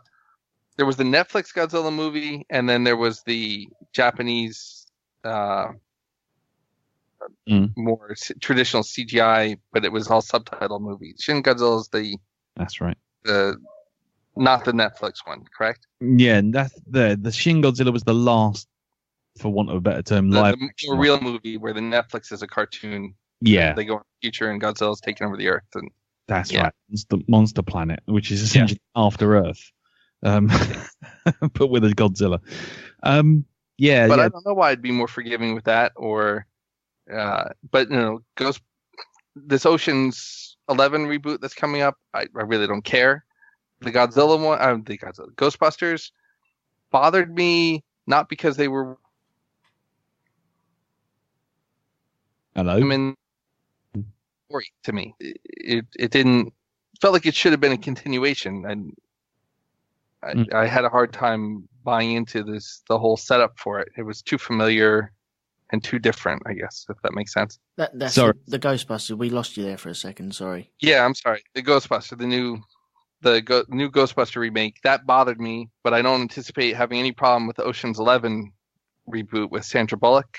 I have no problem with it being female characters and the same story, but I don't know. Just there's something about the original Ghostbusters that I guess I hold in a little more reverence. Maybe like you were saying with Star Wars, it's See, with the reboot of the Ghostbusters, I couldn't care less if it was female led or male led or whatever, as long as you get a good story. But I felt that story was a bit confused as to what it was, whether it was a prequel or a reboot or a sequel, because it was trying to do all 3 at the same time. A bit like, do you remember the Thing? And then they made the prequel to the Thing, but really was it a sequel to the Thing? And it was taking elements of the Thing and then putting them before it actually happened, and that was a bit confused as to what it really wanted to be. Yeah, well, that got things absolutely fucked up anyway, because the Thing suddenly couldn't copy fillings or something. That was their identifier. Yeah, and it was like that just felt like someone had just gone, hold on, we can't do the blood thing again. Can it copy organic? Can it copy fake materials? No, brilliant. That's the thing. And it's like, no. That was clearly scribbled up on the back of a fag packet in a pub at the last minute. That idea. Yeah, that was we're written into a corner. How the hell do we get out of this one? Yeah, no, the Mary Winstead, Joel Edgerton thing was just not good. I get cross when I think about that film. Let's just move on. Okay, go on, Scott. Go on. I was just curious if you could think of, like, we're saying, or I've said a couple times, that it bothers me that they make a reboot and they just slap the name on it. But so we've talked before about, like, James Bond. There's plenty of James Bond clones that are not James Bond. There's diehard clones that they don't say to be diehard. Can you think of a movie that was pretty blatantly a ripoff, and didn't claim to be a reboot, and how that either the criticism they got for being claiming to be a separate movie when they really weren't, or even like the credit it got for being like the Jaws of space, or wow. Oh, I think there's a load in my head. I can't think of any names at the moment, though. So you're looking for a film which is essentially a reboot, but a remake, but not actually. Well, kind of like where, as if someone had heard my criticism of a bad reboot. Like, Pete's Dragon should not have been called Pete's Dragon. Okay, well, here's Jungle Book. It's okay, but you look at that sometimes, or Jason Bourne, which, he's an amalgamation of so many of the Bond type super spies. And it was, the first movie was pretty well received. But then sometimes someone makes a knockoff film, and it's that's basically just James Bond. They should have just called it James Bond and and stop pretending. And yet, if they had, it would have been ripped apart for being a reboot. I feel like there's not really a win-win in there. Yeah. I mean, as Sean said, everything's, and I mentioned earlier, everything since Die Hard has been Die Hard on a thing. Yeah. But if you're talking about a film which you could see that all you needed to do was just change the title and it would have been a sequel. Mm-hmm. I mean, the one that comes to mind, though, I know I'm being incredibly unfair because I actually like this film as a film on its own, is Starship Troopers. And to me, that feels like someone watched Aliens and went, brilliant. Let's have Marines versus bugs. Let's do that again. Mm-hmm.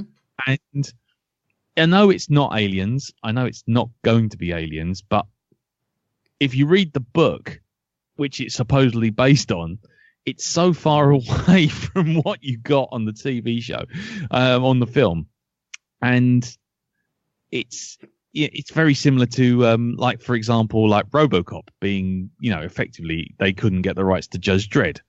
Mm-hmm. So that's, which is also Verhoeven, actually, now I think about it. Maybe he's got a thing for these things.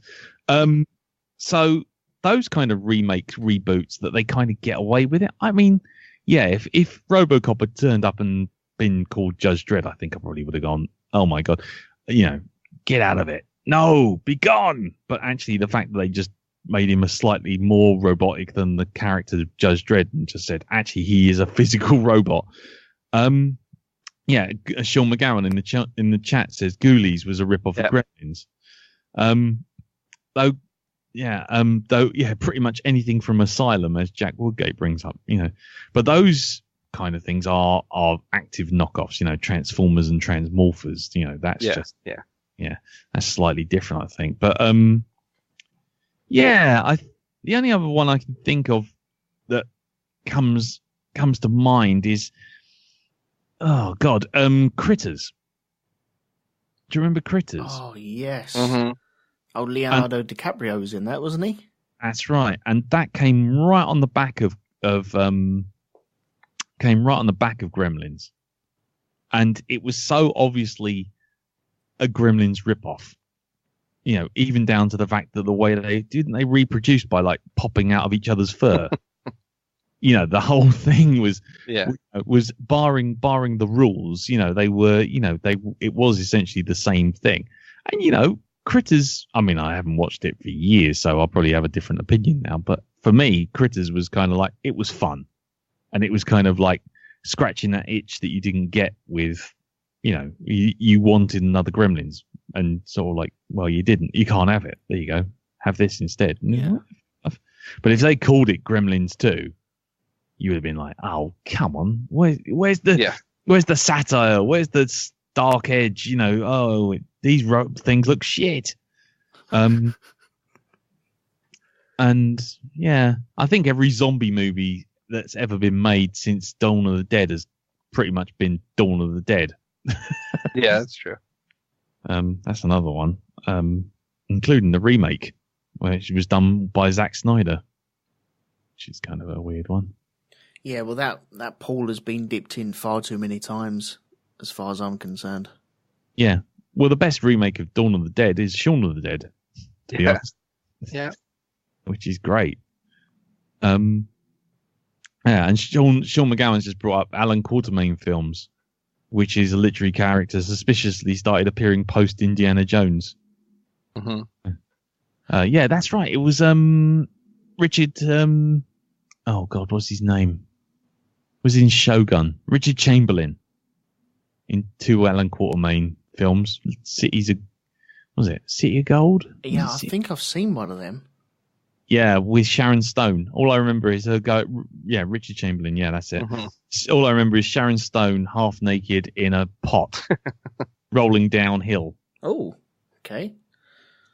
Was the pot rolling downhill the thing that really did it for you there, Elton? Yeah, that's it. Yeah, I pot porn. That's it, man. I'm all over that one. Yeah, yeah. There's literally sort of proper, probably couldn't ever be seen again on British TV, sort of casual racism of sort of like bone through the nose, you know, African savages. Yeah. Throwing Sharon Stone into a pot which literally is filled with water and floating carrots. Right. Yeah. While a person with a shrunken head behind them dances around. Pretty much. And then basically she and Richard Chamberlain managed to knock the thing off its legs, off its little supports, and it rolls downhill. It's on Netflix. It's on Netflix. Right, okay, that's going onto my list. King Solomon's Mines. Yeah, you will have a Robinson's Jam gollywog moment of kind of like, oh my God, no! Jeez. Seriously, it's not. Its politics is quite bad. Seems perfect for the docket, I think. No, I'm not entirely sure it is, to be honest. Okay. So, well, not trying to wrap it up, but heading towards that sort of area, are there any material that you would think are ready for a reboot? I think an untapped genre are the John Hughes films, because even they're very 80s.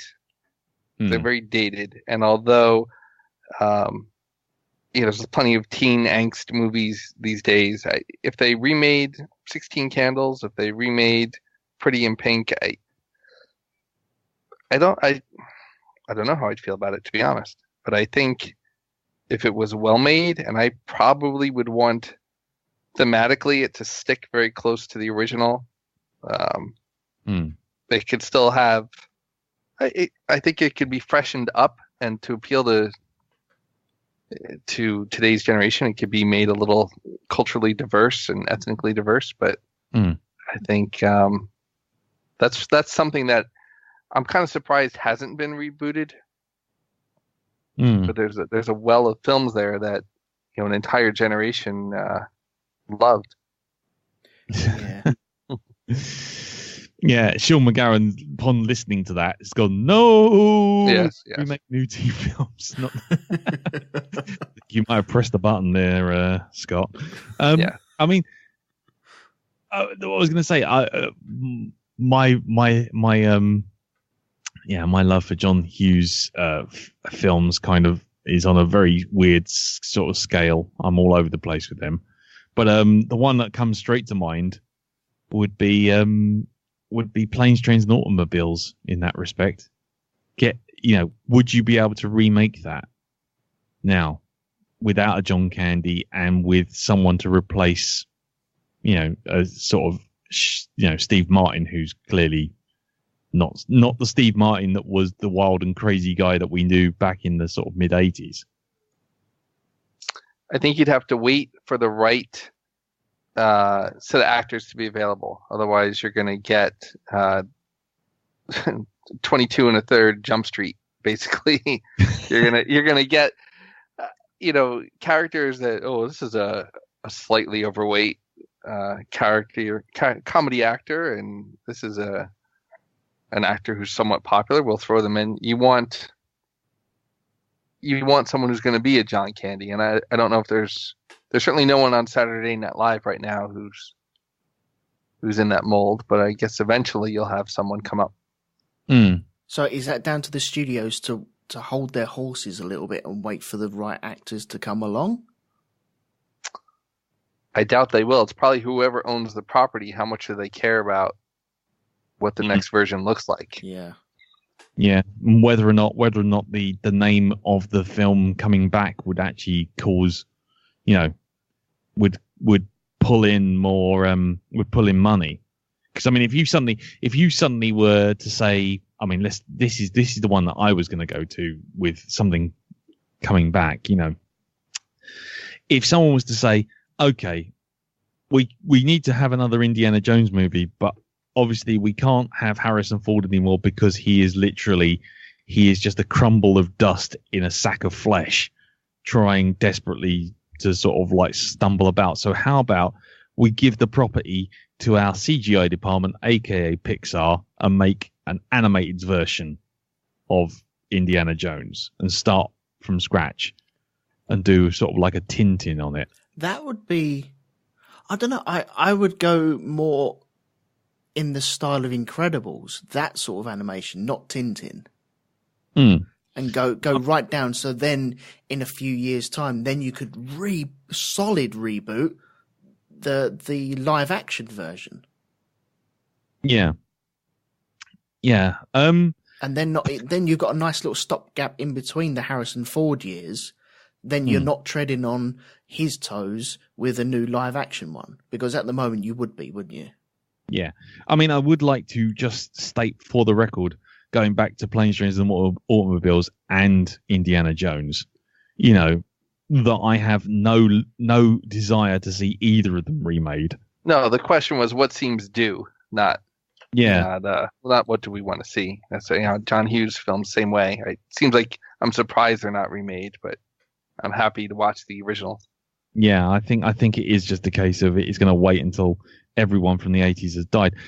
But ironically, there's a film out in the cinema right now which is literally just I Remember Things in the 80s, the movie. Yeah. Oh, so what is that called then, Lee? It's called Ready Player One. Right. And literally it is, oh, I remember that. I remember that. I remember that. Do you remember that? Yeah, I remember that. Brilliant. And I'm interested whether or not that, if that does well, as it probably will, Spielberg movies rarely tank. Is that actually going to cause like a bigger rush on 80s reboots and remakes? Well, I'd imagine that people that aren't aware of Back to the Future, just going on the adverts themselves, because I haven't seen I haven't read the book and I haven't seen the movie, but that is front and center of everything that I've seen so far. And that could be called into question as to whether that requires a reboot or not. Well, Bob Gale, who was involved in making the first Back to the Future, still has the rights to it, and he said it wouldn't be remade until he died. So we got to hope he stays alive forever. So I think we should Disneyfy him. I think we should cut his head off and stick him in a cryo chamber until he Futurama to make him. That's it. Yeah. Yeah. Keep him going. It does seem like though it's actors who decide they want to reboot properties. I mean, I get that sense that it's a certain actor who very much wants to produce a remake of a certain film, cast himself in it or herself in it, and possibly direct. And then that's how a lot of these seem to get made. Yeah, I mean, I guess we'll see. Because I remember there was 2 remakes of Inspector Clouseau, 3 actually. There's one with a French actor. Yeah, name eludes me, and there was 2 with Steve Martin, and I don't think those were made because the actors wanted to do it. I mean, but I might be wrong. But I don't know where the where the word comes up when it comes to reboots. I mean, if it's a Warner Brothers one, I know why, because they have a library of stuff, such a huge library of stuff that they just turn around and go, well, what's the cheapest thing to make because we don't have to pay a script writer. We just basically hand it off to, I don't know, modern day version of Brett Ratner and just say, look, make it exactly as we say, go off and do it. Come back when you've got a product. Well, the Sony properties, the superhero films, that was part of the contract. They had, if they did not release a film, I think it was the Spider-Man film was every 5 years, they lost the rights to it. And I know they let a couple go, but. Yeah, and the Fantastic Four movies as well. It's the same deal. I mean, Sean McGangan's going, I won't shit on Ready Player One because I haven't seen it or read the book, but I have doubts because nostalgia is tricky. Very easy to overdose on it and lose the plot. In my opinion, Stranger Things gets nostalgia right with tons of references, even scenes that go shot for shot for what they're referencing, and it's all done with context. Yeah, I mean, in terms of Ready Player One, it's more the fact that there's references to things inside this game called the Oasis that everyone lives in. I mean, I hated the book. I really hated the book because there's one whole sequence in the book, and I don't know if it's in the film, which actually has the hero trying to figure out a puzzle to get one of the main stages of the game and sort of on his quest to basically win the entire virtual world, which involves him having to know verbatim the whole of War Games, Matthew Broderick's film. Oh, okay. That's not in the movie. That's not in the movie. Okay, no. Fine. Cool. I've seen the movie. The movie, I think it's a little gentler than it sounds like the book was with the nostalgia references. It's much more. I haven't read the book, but it's much more just kind of that the Oasis's creator, as he for this game and contest, he used a lot of things that were his favorite. So, like you see Kong in the commercials. Yeah. I mean, there is no King Kong the movie. It's just Kong the character is it's kind of, I would almost liken it to Wreck-It Ralph having Q*bert and some of the other characters in it. It's not so much that you. I mean, I think there are some clever things. I don't know what replaced the War Games element, but I heard there was a sequence in The Shining, yes, which is not in the book. So I guess that's probably it. Yes, there's a Shining, some Atari things, but that too, it's not such a blatant. Oh well, here they are playing Combat on the Atari, and it didn't feel as forced. Right. Okay. It sounds like it would have been. Yeah, there's a whole sequence in the book where they're playing Joust, an old game from the sort of early 1980s, where they're riding on griffins. And again, it's that whole thing of the book goes into this lavish sort of like 4-page detail on how Joust the game worked before the guy gets in and plays it, and then they describe in horribly inane detail exactly blow by blow on this game, and you're like, really?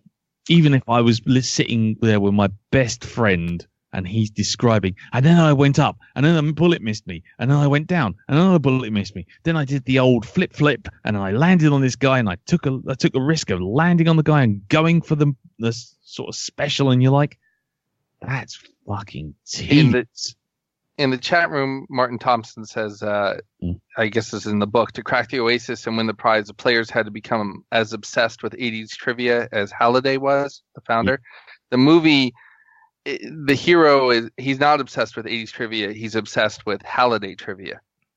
So he knows everything about the man and what he loved and his. So there is no joust thing, but there's not, but the equivalent would be he's familiar about the time Halliday played joust and who was with him there and where he was, and those are the clues to, you know, oh, it was at this pizza place that he loved, and it was this address, and that address happens to be you know, on 1313 Mockingbird Lane. Right next to it is the same address. I'm not spoiling the movie, but that's how they kind of connect it. It's knowledge of the creator and his interests, which were all 80s things, rather than being obsessively aware of joust and intricacies of things. Right. Okay. Because I mean, the only thing I'm thinking about that is if you've got your main cinema going audience is kind of like sort of your sort of 13 to sort of 20-year-old sort of person, which is kind of the main demographic that they kind of aim for, then they won't know a good 70% of the references that were in the book. And what I've seen of the trailers, they've thrown in references to other properties that are more up to date. So you've got the bike from Akira, and you've got Tracer from Overwatch, and all this other stuff. And I'm just wondering if Ready Player One, the film, does really well, then essentially everyone and their dog is going to capitalize on, as featured in Ready Player One, that bike from Akira. Here is Akira, you know, and look, it's the Iron Giant. Let's remake the Iron Giant. It's like, oh my god! I'm just wondering whether or not this is going to have a massive kind of knock on in terms of what's going to get remade and rebooted. It's going to possibly saturate the market with reboots that we don't really want. I can't really see it going that way, though. Like the Iron Giant element, the most, and I love that movie, the most it did is make me go like, that, like, I was happy to see it, but at most it might make me see if it was on Netflix, but it wasn't used in the, even though it is incorporated significantly at one point, it didn't make me feel in any way like that's a story we need to rehear.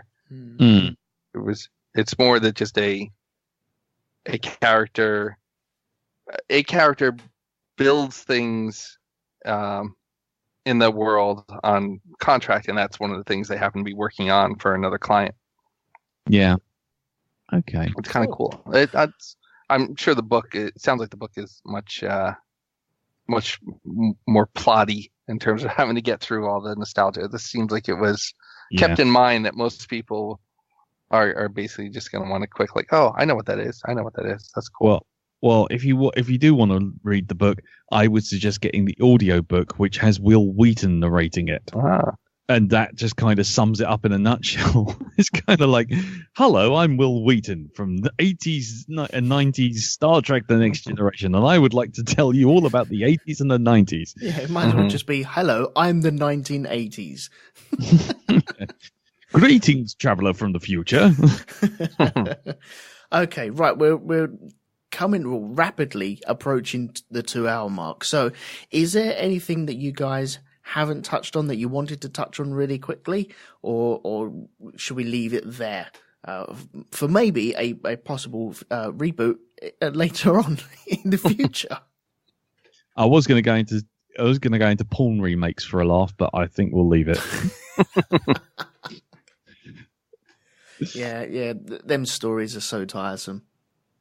Yeah, and even in those, Batman bloody origin story again. But the special effects get updated. That's the key. Yeah, that's the Spider-Man. Spider-Man has a better way of doing his web fluid. Yes. Than cartridges in his wrist. I'll tell you that. Oh. Right. Okay. Bring the tone down and leave. Yeah, I'm going to wrap it up there then, sod it. So, thank you first off, Scott and Lee, for joining me. That was excellent. I thoroughly enjoyed that, and yeah, I'm sure that there will be a reboot of this episode at some other time later on down the road, maybe in a year's time, and then we can look fondly back at our time tonight, I suppose. Thank you to everyone in the chat room as well. If you didn't join us in the chat room, next time out, please pop along to mixler.com/RogueTwoMedia and you can join in all the fun that we have there as well. There's been so many comments. I've been trying to keep up with it and really haven't been able to keep up with that at all. So thank you very much. And I hope you guys over there enjoyed it as well. If you did listen live, it still doesn't mean that you don't get to download this. You have to go and download it. That is part of the contract of coming along and listening live. So there we go. Yeah. So, guys, have you got anything that you'd like to plug to these lovely listeners that we have here? Go on, Scott. I don't. That's the thing. I'm looking for the opportunity and scheduling arrangements to be able to get back into doing this more regularly. So I do hope to have something to plug more often. I would just say keep an eye out. Elton said to put this on the Apotheosis feed.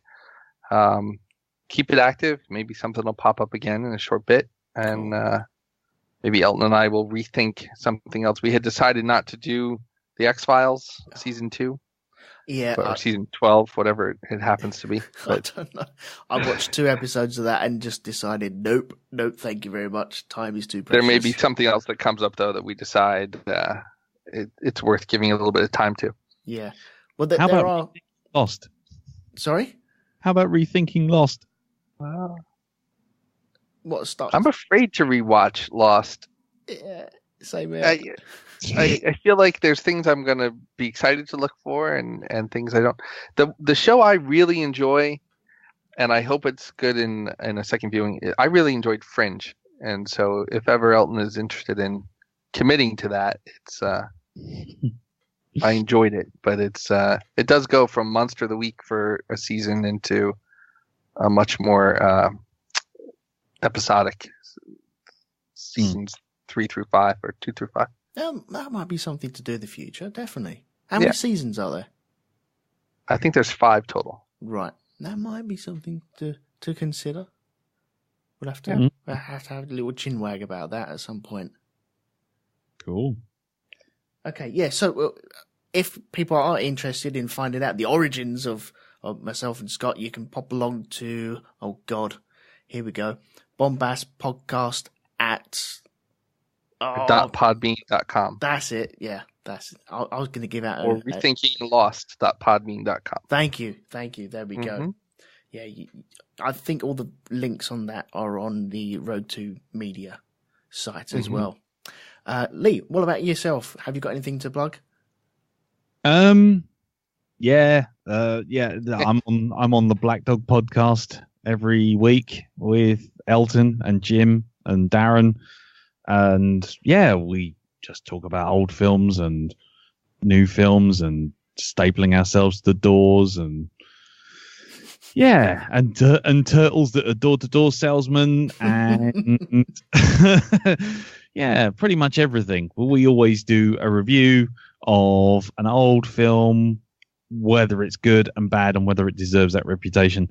And for the most part, they do. Take it from there. You can find us on blackdogpodcast.com and you can also find us on iTunes and pretty much anywhere with the username. Just put in Black Dog Podcast and on Facebook, facebook.com/group/Black Dog Podcast. There you go. That's right. Yeah. And all the links will be in the show notes. They always are to all the other shows that are on that I'm involved in or that I know of and my friends and Jim's stuff and Danny Davies stuff and all the other stuff that I put together, like Grand Prix podcast and From the Earth to the Moon podcast as well. There are links to the Patreon, and I know Black Dog has a Patreon as well. So if you have some shekels, spare any shekels for an ex-leper, then throw them over their way. Why not? Keep the lights on in these good communities that we have around here. So there we go. So I'm going to wrap it up there. So thank you once again, gentlemen, for joining me. It's been excellent. No problems. Thank you. Thank you for having me. Thank you. Thank you to the chat room, and that's also been excellent as well. And until next time, please leave quietly. This is a residential area.